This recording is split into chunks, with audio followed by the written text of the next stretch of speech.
Pero ilang araw na rin kasi nating hindi namamataan 'tong si Bimby 'no, dito po sa Itbulaga. Namataan po yung kanyang jacket sa loob mismo ng dressing room nitong si Miss, Raisa May 'no, na ang space na yon ay safe zone para kay Bim.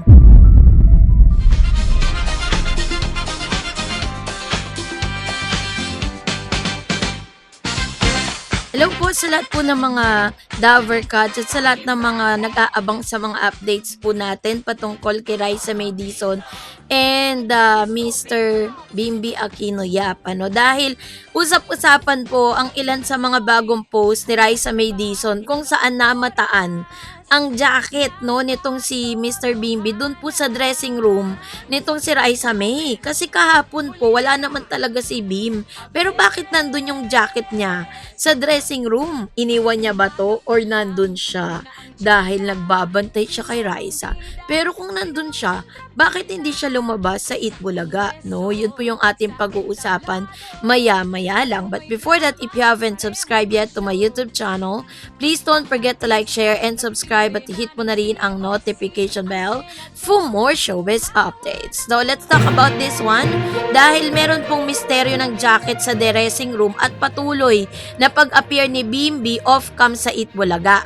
Pumasok na ng tinatawag na showbiz culture investigation level mula sa mga micro-interaction hanggang sa ilalim or sa lalim ng tinatawag na bebe time. So meron po or naritong ilan sa mga pinahaba at mas detalyadong breakdown yung narrative, yung kanilang psychological cultural context ng jacket.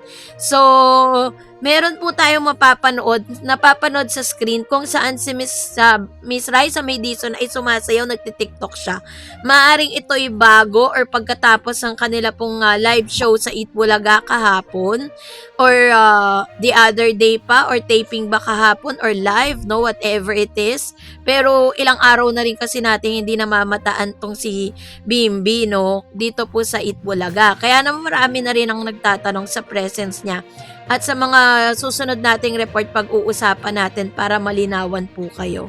So eto na, pag-usapan muna natin yung jacket troop. Isa sa mga resibong matatawag dito na talagang present nga si Bim sa Itbulaga, yung namataan po yung kanyang jacket sa loob mismo ng dressing room nitong si Miss Raisa May, Sabi nga dito, yung pag-iwan ng personal item sa space ng ibang tao ay may malalim na emotional meaning. Hindi lang ito aksidente o simpleng paglimot sa gamit.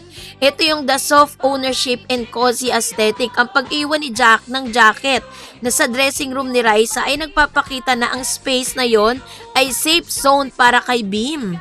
Iyon yung pinakaibig sabihin sa Gen Z context kasi tinatawag itong claiming the territory with zero aggression. Walang salita, walang Instagram post, pero nandoon yung resibo na nandun siya. Yung tinatawag na the comfort level or no boundaries zone. Hindi ka basta-basta mag-iiwan ng personal na belongings sa dressing room ng isang tao kung hindi kayo sobrang lalim ng pinagsamahan. Pinapatunayan nito na mataas ang level ng tiwala at pamilyar sa pagitan nilang dalawa. Kaya naman yung mga behind the scenes support, ang pagiging present sa backstage ng walang mic o camera exposure ay patuloy na ang layunin ni Bim ay maaaring support system at hindi para sa clout. Bakit wala sa live broadcast pero nandun sa tape or venue? Maraming netizen at fans na nagtataka kung bakit nakikita ang mga bakas ni Bimby sa TVJ Itbulaga Studio kahit wala siya sa mismong lineup ng araw na yon. May ilang malinaw na dahilan kung bakit nagaganap ang ganitong senaryo. Una, no schedule. Just pure effort lang ang pinapakita niya. Minsan, ang mga host o guest ay may iba-ibang taping schedules o pwedeng nakalinyang standby lang. Pero para kay Bim, kahit walang kasiguraduhang maisalang sa live TV, ang mismong pagpunta sa venue ay reward na para sa kanya dahil naroon si Raisa at ang Dovercats. Safe haven nga sa industry, ang Itbulaga family ay nakakabit sa buhay ni Bimby at ng kanyang pamilya mula pa noong bata siya. Kaya naman yung pagpunta niya doon kahit off-cam, ay parang pagdalaw na rin sa sarili na parang pagdalaw sa sarili niyang extended family. Prioritizing person over production. Sa karaniwang showbiz setup, pumupunta lang ang mga artista sa studio kapag may call time. Ang pagpunta doon ng walang call time ay nagpapakita ng pambihirang dedikasyon sa relasyon, no? Kaya naman na talagang yung pinaka-vibe nito, yung Matrix scenario niya, 'di ba? Ano ba yung phenomenon? Ano ibig sabihin ng Gen Z dating culture? O real talk impact and netizen sentiment? Jacket left on the sofa, the soft tag and personal stamp. And of course, this is gonna be the signal na relax at home ang pakiramdam niya sa space ni Raisa. Kumbaga parang komportable siya doon, no, na maiwan kahit ano pang makita doon na bakas niya doon po sa nasabing dressing room. And syempre, ito po yung nag-iwan ng kilig overload para sa fans dahil napaka-unfiltered at natural ng eksena. Off-cam waiting games nga eh. And yung kanyang act of service and quality time, no? Handang maghintay matapos ang buong live show para lang makasama ang tao. All ultimate green flag dynamics. Mas matimbang ang real time kesa sa camera time. Yun yung kanyang pananaw dito. And of course, syempre po yung The Davercuds Connection Family Approval Stage. Swak at tanggap ng buong production at co-host ang kanyang presensya. Nagbibigay ng wholesome, comforting at nostalgic feel sa mga viewers na nakasubaybay sa kanila mula bata pa. Kaya naman yung verdict sa Bebe Time movement, ang pagsasama at closeness ni Bimbi at Raisa May Dizon ay isang refreshing narrative sa kasalukuyan. No, sa kasalukuyang showbiz landscape, sa panahon kung saan halos lahat ng tambalan ay minamarket para sa ratings, ang kanilang behind the scene energy ay nagpapatunay na mas may matamis na mga moments na hindi kailangang i-script. 'Di ba? May mga moments po sila na hindi nila kailangang kuhanan ng camera, na hindi kailangang i-post sa social media. May mga moments po sila na gusto nila i-private, 'di ba?